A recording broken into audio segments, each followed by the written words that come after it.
दो रोटी का हक। शीना, शीना यहाँ देखो, क्या पूरे दिन मोबाइल में गेम खेलती रहती हो? देखो ज़रा ऑफिस को लेट हो रहा हूँ मैं। आती हूँ 1 मिनट, ये लेवल मेरा पूरा होने वाला है। शीना ने लापरवाही से जवाब दिया। शांताबाई, मेरा टिफिन बना दिया है ना आपने? बस वो दीजिए, मैं निकलता हूँ। शीना, पूरा दिन देखते रहना मोबाइल, अभी देर हो रही है यार। मानव गुस्से में था। पर साहब, बस चाय बनने वाली है, आप बैठिए, मैं लेकर आती हूँ ना। नहीं शांताबाई, बस पूजा पाठ करके जल्दी से निकलूंगा, नहीं तो बस छूट जाएगी। अरे यार मेरे मोजे, ये शीना भी ना सुबह सुबह मोबाइल लेकर बैठ जाती है। शांताबाई, चिंटू को उठाकर जल्दी से तैयार कर देना, वरना शीना के भरोसे तो मेरा ऑफिस और उसका स्कूल सब बंद होने वाला है। मानव ने अपने जूते पहनते हुए शीना की ओर देखा। उसका ध्यान अभी भी गेम को पूरा करने में था। मानव बिना कुछ बोले खाए गुस्से में निकल गया। धड़म से दरवाज़ा बंद हुआ, जो मानव के गुस्से की सीमा को बता रहा था। दरवाजे की आवाज़ ने शीना का ध्यान फ़ोन से हटाया। मानव गए क्या? शांताबाई, चाय लेकर आना। मैम, साहब आज बिना कुछ खाए पिए निकल गए। ऐसे घर से भूखे पेट जाना अच्छी बात नहीं। तो मैं क्या करूं? जब नाश्ता बना हुआ है तो कर लेते, इसमें इतना गुस्सा करने की क्या बात थी? आपको तो पता ही है, साहब चाहते हैं कि आप अपने हाथों से उनके लिए खाना परोस दिया करें। तू ज़्यादा बोलने लगी है शांता, जा दूसरी चाय बना कर ला। पूरी ठंडी हो गई है चाय, पोहे भी बना दे साथ में। और सुन, देख चिंटू उठ गया क्या? शीना एक मनमोजी लड़की थी, बस उसे खुद के आराम से मतलब था, ना बेटे की फिक्र ना पति की। मानव भी अच्छा कमाता था, इसीलिए घर में सुख सुविधा उपलब्ध थी। पूरे दिन नौकर चाकर थे। मानव के माँ बाप भी उसी शहर में रहते, लेकिन शीना के मनमोजी स्वभाव और आलस्य के वजह से अलग रहना ही उचित समझा। हाँ, वो तो कब का उठ गया और स्कूल के लिए तैयार भी कर दिया, शांताबाई ने जवाब दिया। तो आया क्यों नहीं मेरे पास? शीना ने पूछा। आया था ना वो आपके पास, मम्मी मम्मी आवाज़ लगाई, पर आप अपनी सहेली से बात कर रही थी, तो आपने सुना ही नहीं। चिंटू भी ना, जब भी किसी का फ़ोन आता है उसी वक्त उसके काम उसे याद आते हैं। शीना बड़बड़ाई। शीना ने फिर फ़ोन उठाया और अपने व्हाट्सएप के मैसेज देखने लगी। शीना की यही दिनचर्या थी, फ़ोन फ़ोन और फ़ोन। जब और कुछ नहीं होता तो कभी किटी या शॉपिंग। दूसरी तरफ मानव साधारण व्यक्ति, जिसे अपने परिवार के साथ वक्त बिताना पसंद था।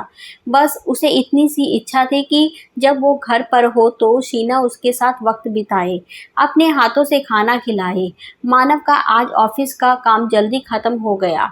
उसने सोचा आज शीना और चिंटू को पार्क ले जाएगा। कब से बोल रहा था चिंटू, बाहर जाना है, पार्क जाना है।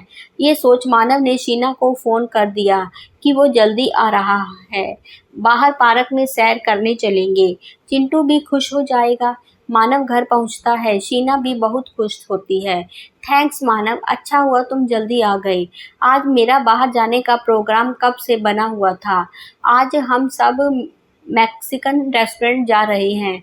मुझे तो लगा चिंटू को शांताबाई को ही देखना पड़ेगा, पर अब तुम हो तो मुझे देर भी हो जाए तो कोई चिंता नहीं। शीना अपने ही धुन में कान में बालियां डालते हुए बोली जा रही थी। पर शीना, मैंने कहा था ना हम तीनों पार्क चलेंगे, फिर मुझे रोज रोज तो छुट्टी मिलती नहीं। मानव ने नाराजगी जताई।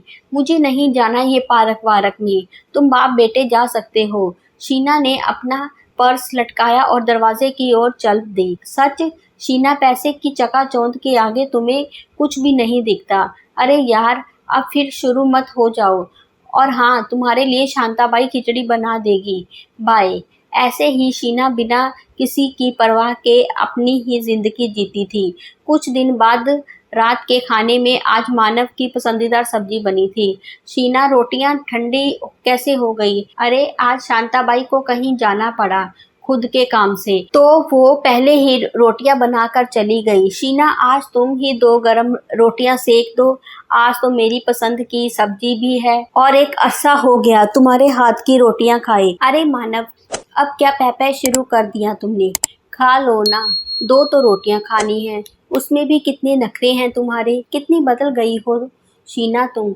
जब मेरी कमाई कम थी, कम से कम 2 गरम रोटियां तो मिलती थी, लेकिन कमाई बढ़ने के साथ मेरे रोटियों का हक भी छिन गया।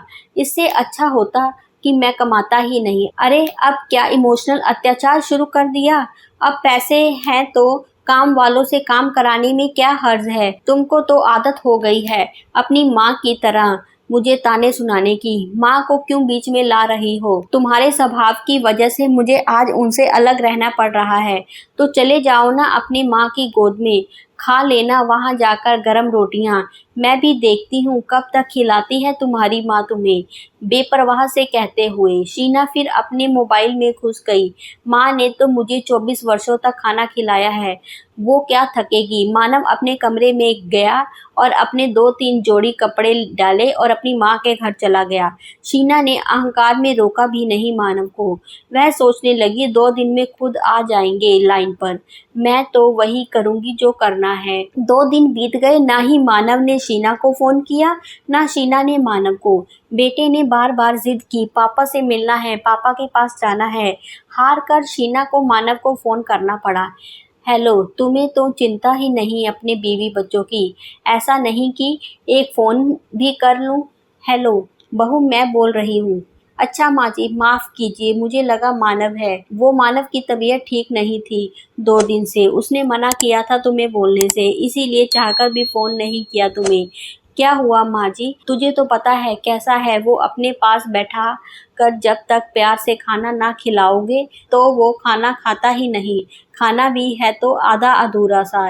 इसीलिए डॉक्टर ने कहा है 6-7 महीने से ये कमज़ोर हो गया है। बीपी की समस्या भी हो गई है। मन में गुस्सा दबा के रखता है, अंदर से टूट गया है। शीना की आंखों में आंसुओं की धारा बहने लगी। जल्दी से अपने बेटे को लेकर अपने ससुराल पहुंची। मानव गहरी नींद में सो रहा था। नींद की दवा दी हुई थी डॉक्टर ने। डॉक्टर पारिवारिक थे, उन्हें पूरी बात पता थी। उन्होंने शीना को बताया, आप दोनों साथ में समय बिताया कीजिए। मानव बहुत भावुक लड़का है, उसके मन में ढेरों बातें हैं। एक आदमी जब घर से बाहर काम पर जाता है तो ना जाने कितनी परेशानियों का सामना कर अपने परिवार के लिए पैसे कमाता है, और जब घर लौटता है तो वो चाहता है कि घर में कोई तो हो जो उसका इंतज़ार कर रहा हो। पर जब मानव घर आता है तो नौकर ही उसे खाना पानी पूछते हैं। घर से निकलता है तो तुम्हें मोबाइल में घुसा हुआ देखता है, तो उसके मन में ये विचार आना स्वाभाविक है कि वो जो इतनी मेहनत कर रहा है किसके लिए? बेटी, ये भी एक तरह की बीमारी ही है। जब आदमी अंदर से हताश हो जाए। शीना फूट फूट के रोने लगी।